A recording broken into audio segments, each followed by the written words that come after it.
Une voisine de Delphine et Sédic Jobilal, à Cagnac-Limintal, aurait entendu des cris de femmes la nuit du 15 décembre 2020, jour de la disparition de l'infirmière de 33 ans. Devant les magistrats, la femme aurait expliqué avoir crié à une bagarre de chiens et qu'une femme criait pour les séparer. C'est une nouvelle information dans l'affaire de la disparition de Delphine Jobilal. Selon les informations de France Info, une voisine du couple a été entendue pour la deuxième fois par les enquêteurs au mois de janvier 2022. Cette habitante de Cagnac-Limintal a assuré aux deux juges d'instruction avoir entendu des cris d'effroi dans la nuit du 15 au 16 décembre 2020, le soir de la disparition de l'infirmière de 33 ans. On sentait vraiment que cette dame avait peur.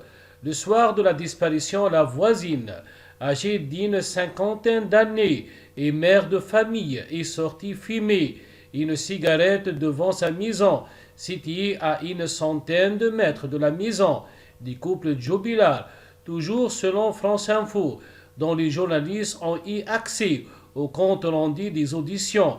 La voisine aurait confirmé avoir entendu des cris de femmes vers 23 heures, qu'elle décrit comme nés, pas étouffés, en même temps que des aboiements de chiens. Devant les magistrats, la femme aurait déclaré ne pas avoir prévenu les secours car elle était persuadée qu'il s'agissait d'une bagarre de chiens et qu'une fille pour elle a toutefois précisé qu'elle maintenait les cris d'effroi car on sentait vraiment que cette dame avait peur.